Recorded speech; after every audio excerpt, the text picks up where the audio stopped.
We stay forever this way. You are saving my heart and... Oh. Vocês lembram disso daí? Não tem como não ficar na cabeça, né? My Heart Will Go On, da Celine Dion. Vocês gostaram? Vocês gostaram da cantoria? Vão deixando nos comentários. Porque hoje nós vamos falar desse filme fraquinho, né? Titanic. Filme simplesmente espetacular, maravilhoso. Se não for o melhor filme já feito, com certeza é um dos melhores do nosso queridíssimo James Cameron. Filme de 1997, lançado em 1998 aqui no Brasil. Desse diretor fraquinho, né? Desse diretor que não sabe quase nada de cinema, né? James Cameron, que com Titanic foi indicado a 14 Oscars e ganhou quanto? Vocês lembram? Ganhou pouquinho, ganhou 11, né? Depois, futuramente, Senhor dos Anéis é o único filme que se iguala ao Titanic em quantidade de Oscars, né? Obra simplesmente fantástica, gigantesca. James Cameron que tá acostumado a fazer filme fraco, né? Avatar, Exterminador do Futuro, só filmezinho ruim, né? E muitos outros onde ele simplesmente se destaca, historicamente falando, com facilidade. Ele se destaca com facilidade em um dos melhores diretores da história do cinema. Então é relativamente fácil chegar aqui e elogiar um filme quando o assunto é James Cameron, e Titanic não fica... Titanic é uma coisa assim simplesmente surreal. Galera, o elenco do filme, eu vou falar aqui o núcleo principal, senão eu vou ficar falando aqui, acho que uns 100 atores, né? 100 atores relevantes. Vou falar aqui, o filme conta com Leonardo DiCaprio, Kate Winslet, Billy Zane, o Bill Paxton, né, que é o caçador de recompensas, né, que é o cara que tá ali na expedição.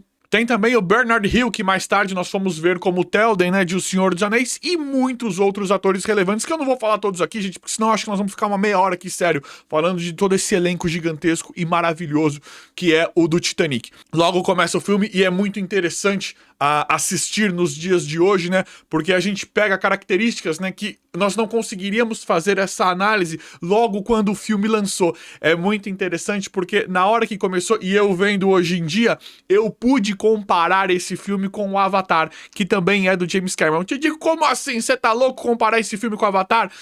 Na pegada inicial, o filme, ele demora mais ou menos uns 20, 30 minutos do Titanic pra contar a história deles no navio, né?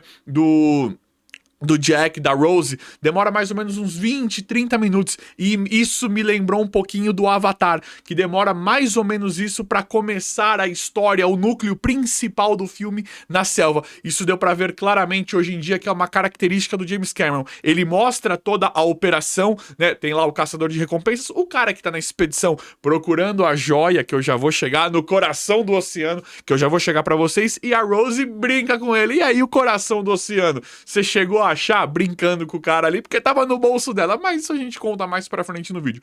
Então, toda a situação se arma ali pra Rose começar a contar a história do que foi no Titanic. Coisa muito parecida de nós vermos toda a preparação no Avatar, eles se preparando, toda a estrutura para entrar no planeta, para fazer a missão deles. Então isso foi bem interessante ver isso, porque deu para ver claramente que isso é uma característica que antes eu não tinha reparado do gênio monstruoso James Cameron. James Cameron com a característica ali, né, máxima de mostrar quão grandiosas são suas obras, né?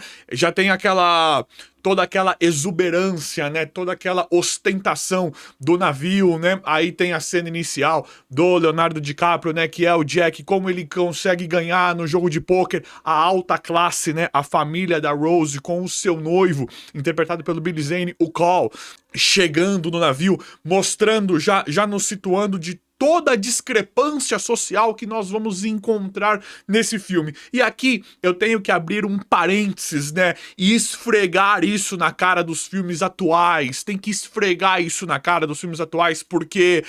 Tudo bem que o Titanic ele é um sucesso mundial, mas dá sim pra colocar, dá sim pra classificar o Titanic, porque assim, quando a gente tem um filme bom, quando um filme ele é bom de verdade, a gente não fala dos personagens pelo nome dos atores. A gente lembra dos personagens, a gente lembra do nome dos personagens. Eu tenho certeza que todo mundo sabe quem é Rose, quem é Jack e quem é Cal. Até o Cal, que é um dos personagens principais. Ele não é o principal, ele é o coadjuvante, mas do núcleo muito principal, nós conseguimos lembrar. E isso não acontece só com o Titanic. Filmes que foram lançados, né, em 96, 97, até 2008, 2009, nós temos... a gente tem uma chance maior de lembrar o nome dos personagens, porque os filmes, eles têm história, eles têm mais qualidade. Hoje, eu vim fazer umas críticas de filmes atuais aqui, dá até desespero, porque eu falo, o Mark Ruffalo, por exemplo, o personagem do Mark Ruffalo, nós não temos, os filmes hoje, eles são tão, a maioria dos filmes hoje, eles são tão descartáveis que a gente não lembra, a gente vai pelo ator, geralmente, pelo ator ou pela atriz, e não lembra nem o nome do personagem, de tão fraco que é o apelo, a história. No Titanic e nos filmes dessa época, e principalmente no Titanic, nós estamos... neste momento, completamente dentro da história, nos sentindo ali, né, nos colocando no lugar deles e cada vez mais cativados pelas cenas do Leonardo DiCaprio, da Kate Winslet, do Billy Zane e de tudo o que aquele filme ali propõe em relação a um romance, uma paixão ardente, um verdadeiro romance em um navio completamente luxuoso, com discrepância social e uma riqueza de detalhes, cenas após cenas, figurino, produção, é tudo simplesmente maravilhoso e espetacular no Titanic. Eu não tenho como chegar aqui, eu não tenho moral, eu acho que ninguém tem moral nem capacidade pra analisar isso daí. Ninguém pode falar, eu acho que ele não foi bem aqui, aqui eu acho que ele poderia... Não dá pra fazer isso, porque é literalmente um filme perfeito. Vocês querem ver só? A cena do relógio, né, tem muitas brincadeiras com o relógio em relação ao horário, né, o horário é perfeito, né, como depois dos estudos, o horário em que o Titanic naufragou, ele é perfeito do relógio, ele é muito cuidadoso em relação a todos esses detalhes. Então tá lá a hora 11 alguma coisa, depois das 2 da manhã, algo nesse sentido, e o relógio tá ali. Só que o relógio não é só por essa riqueza de detalhes que dá pra gente chamar a atenção. Aquela escadaria do relógio que tem as cenas ali, né, da Kate Winslet descendo, depois o Leonardo DiCaprio, ali é uma área, o James Cameron, ele deixa muito claro pra nós que ali é uma área neutra. Então, o Leonardo DiCaprio, como o Jack, como um cara pobre, porque tem que falar da discrepância social, né, do rico e do pobre nesse filme, porque o James Cameron deixa isso muito claro, ele traz muito essa discussão o tempo inteiro, do que o rico tem, o que o rico pode ter, e de como ele vê as coisas em relação ao pobre. Como é muito real e como isso fez parte da história do Titanic. Então ali o relógio, ele é o que ligaria os dois mundos, né? O mundo do rico e o mundo do pobre, por ser uma área neutra. Então o Leonardo DiCaprio, sempre que ele tem que ir lidar, sempre que ele tem que falar com a Rose ou implorar, né? Com medo do capanga do Billy Zane, do Cal, ele passa pelaquela área do relógio. Ali é o momento em que vai ter as cenas maravilhosas, mas é o lugar onde nós vemos o Leonardo DiCaprio tendo que passar por ali, limitado nesse encontro de dois mundos completamente diferentes. Essa questão da discrepância social fica tão clara pra nós, né? Fica tão óbvia no filme, mas isso não é óbvio, né? Vimos filmes recentemente como O Expresso do Amanhã, do Chris Evans, O Poço, filmes interessantes, filmes bem feitos, né? Pra mostrar como que tem essa discrepância social, né? Como é que fica com isso e tal.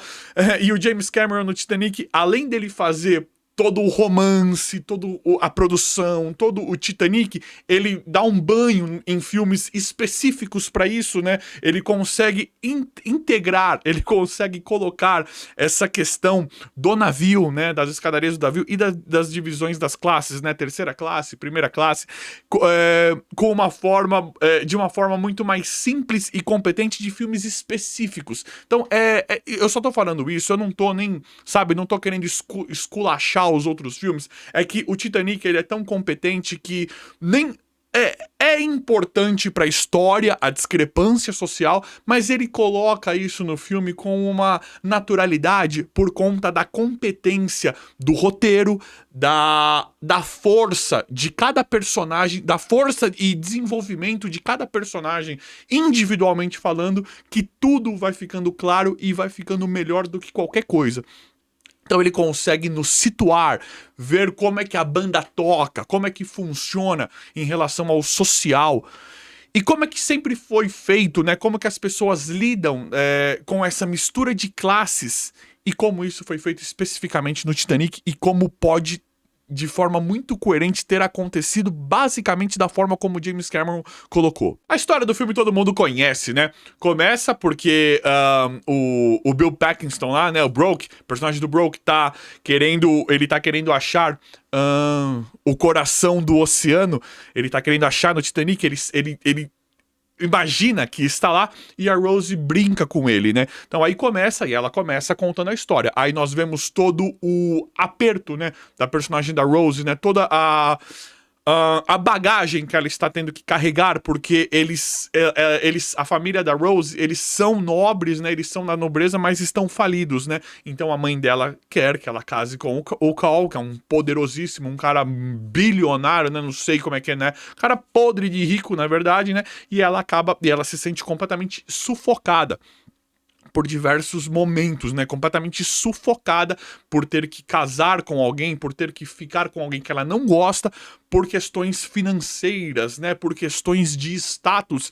E outra coisa que machuca demais é a mãe dela colocar isso nela. Aí chega o Leonardo DiCaprio, maravilhoso. We'll stay forever. Tá bom, eu vou parar de cantar, tá? Eu prometo parar de cantar. É que fica na cabeça. A Celine Dion fica na cabeça. Aí chega o Leonardo DiCaprio, aquela coisa, vocês já sabem, né? Vocês já sabem e deu match, rolou. E também, né, é inacreditável, né? O texto, as cenas de romance, a forma como ele coloca os desenhos do Leonardo DiCaprio. E aí tem uma coisa que eu acho que ninguém sabe, na verdade poucas pessoas sabem, quem faz todos os desenhos da pasta do Jack é o próprio James Cameron. Mas meu Deus, esse cara ele faz tudo nesse filme? Ele escreve, ele dirige, ele roteiriza, ele faz os desenhos e o James Cameron ele é canhoto. Ele é canhoto, Leonardo DiCaprio é destro. O James Cameron, como ele é canhoto, a mão que nós estamos vendo o Jack desenhar a Rose com o coração do oceano é a mão esquerda do James Cameron. E aí depois eles inverteram a câmera, colocaram um efeito espelho para parecer que é um destro fazendo aquele desenho. Mas quem faz tudo é o James Cameron. Ele bate escanteio, né? Ele bate escanteio, ele cabeceia, ele faz tudo. Ele é realmente o polivalente. E aí, gente, nós somos colocados, né, a toda aquela tragédia do Titanic. Eu acho que é de muito bom gosto, né? A gente vê uma tragédia, uma coisa tão horrível, crianças sendo mortas, mulheres, crianças, óbvio, todo mundo ali, todo o pessoal lutando pela sobrevivência, né? Eu acho que o romance, ele vem muito a calhar nesse filme, né? Eu acho que fica suave, porque eu acho que nós estamos tão dentro ali, né, do Leonardo DiCaprio, né, do Jack e da Rose, querendo que dê certo aquela história que todo mundo sabe que tem tudo pra dar errado, que tem tudo pra não dar certo, que eles estão realmente vivendo um romance de verão, por mais intenso e verdadeiro que seja, que aí eu acho que é um contraponto, né? A gente leva, por mais desgraçante que seja ver as cenas finais do filme, finais assim, né? 1h30 de filme com o navio caindo. Então é bem extenso, né? E é muito realista, né? Então eu acho que fica bem dosado. Você tá ali, nossa, mas que coisa ruim. Só que nós estamos tão dentro da história de romance que nós fala assim, cadê? E cadê os dois? E como é que vai ficar os dois? Como é que vai ficar os dois? Eu acho que é muito bem temperado, né? Eu acho que dá uma suavizada em algo tão pesado, né? Se fosse outro diretor que fizesse isso, talvez um diretor com menos qualidade também forçaria a mão, né? Tem diretores que nós conhecemos que são... Não colocaria a beleza que o James Cameron coloca. Galera, tem uns dados aqui que eu queria ler pra vocês, é muito rápido, tá? O Titanic, ele saiu de Southampton, né, na Inglaterra, 10 de abril de 1912 e ia pra New York, ia pra Nova York. O navio afundou dia 15 de abril, na madrugada de 15 de abril, mais de 1.500 pessoas morreram. E aí nós temos uma questão aqui, uma crítica, né? Acho que as pessoas mesmo, né, do James Cameron, que apenas um bote volta, né, e salva algumas pessoas. E a gente vê uma coisa muito triste, que uma certa priorização, né, uma prioridade para quem tinha dinheiro, né? No filme está relatado, e é verdade, em que alguns bots caberiam muito mais pessoas, mas estavam tentando acomodar a primeira classe antes, né? Então é muito triste saber que isso aconteceu de verdade. Te digo, e a joia? O que aconteceu com a joia? Qual que é o grande segredo, o grande mistério da joia, né? Gente, o coração do oceano lá, o Bill Paxton, né, que é o cara da expedição, está atrás da recompensa, e a Rose vai lá contar a história pra ele. E é interessante também, né, parece que é um paralelo aqui que ele faz, né. A Rose, ela fala que o Jack libertou ela. Nada, a importância do Jack não é triste. Não é triste a morte do Jack. A morte que acho que o mundo mais sofreu no cinema, talvez a morte do Leonardo DiCaprio ali, interpretando o Jack Dawson. Talvez tenha sido a morte que o mundo mais sofreu no cinema. Mas a Rose, ela deixa claro, ela fala, ele me libertou.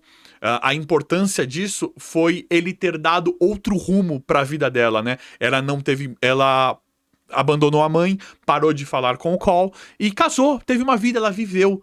Muito provavelmente, se ela não conhecesse o Jack, ela não conseguiria viver. Ela estaria casada com o Cole, com a mãe dela, naquela coisa, e ela, né, muito mal, sentimentalmente falando. E é exatamente isso que ela passa pro Bill Paxton, né, que é o Broke, do líder da expedição, que está atrás da riqueza, está atrás de todo jeito do coração do oceano.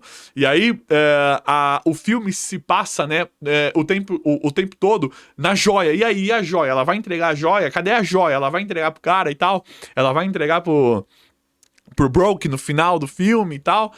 Não, né? Ela joga no mar a joia. E ela, contando a história do Titanic, ele fala, eu estive muitos anos, né? Acho que são 3 anos. Ele fala, eu estive 3 anos aqui, muito tempo. Eu tive muito tempo aqui em volta do Titanic, né?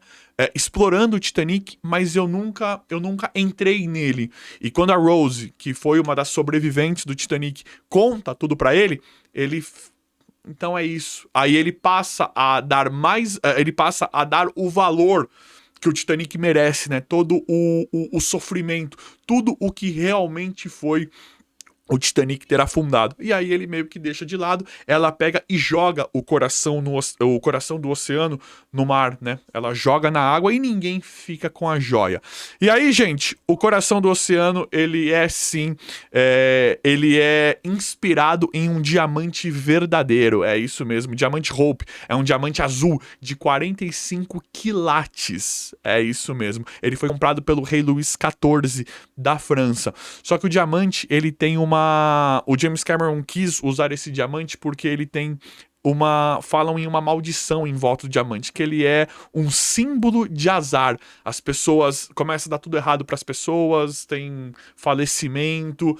Então o James Cameron e a Rose no começo do filme ela fala, eu não gosto dessa joia, eu não gosto, porque o cara ele tinha muito dinheiro. É que a joia, que foi, na verdade, o Billy Zane, o Cole, ele ia ficar com a joia. Só que no momento em que ele vai atrás da Rose pra matar o Leonardo DiCaprio, o Jack, ele coloca o casaco nela. E aí ele esquece que ele tinha colocado o diamante no bolso do casaco. E aí ele dá pra ela, tanto que ela nem sabia que o diamante estava lá. Depois que ela acha, ela nem gostava e fica essa história do diamante amaldiçoado que ela não gostava, né? Era um símbolo de ostentação pro Cole e ela usou simplesmente pra fazer o desenho, e por isso que fica toda essa trama, e por conta também do valor que ele tinha. Mas no final não ficou com ninguém, e isso é uma coisa muito interessante também. E galera, eles não existiram, tá? Jack Dawson e Rose Dawson infelizmente não existiram, são personagens fictícios, né, do romance que foram colocados na história. Mas tem pessoas sim relatadas no Titanic que estiveram lá. Por exemplo, Isidore e Ida Strauss. que recusaram a se separar, Thomas Andrews, né, o projetista do navio, Capitão Edward Smith, que permaneceu no navio até o fim, que é o Bernard Hill, e o músico Wallace Hartley e sua banda, que realmente tocaram até o último momento. Então tem muitos personagens que realmente estão ali, e fora outros, né, que foram relatados e que realmente estavam no Titanic. Mas, para nossa curiosidade, infelizmente ou felizmente, não sei, Rose Dawson e Jack Dawson não existiram, são personagens criados pelo gênio monstro James Cameron. O vídeo de hoje foi esse, espero que vocês tenham gostado. Se inscrevam, quem gostou aí, se inscreve aí, deixa o like se realmente gostou, que isso aí ajuda bastante. É isso aí, gente. Hoje o filme foi Titanic, obrigado e até a próxima.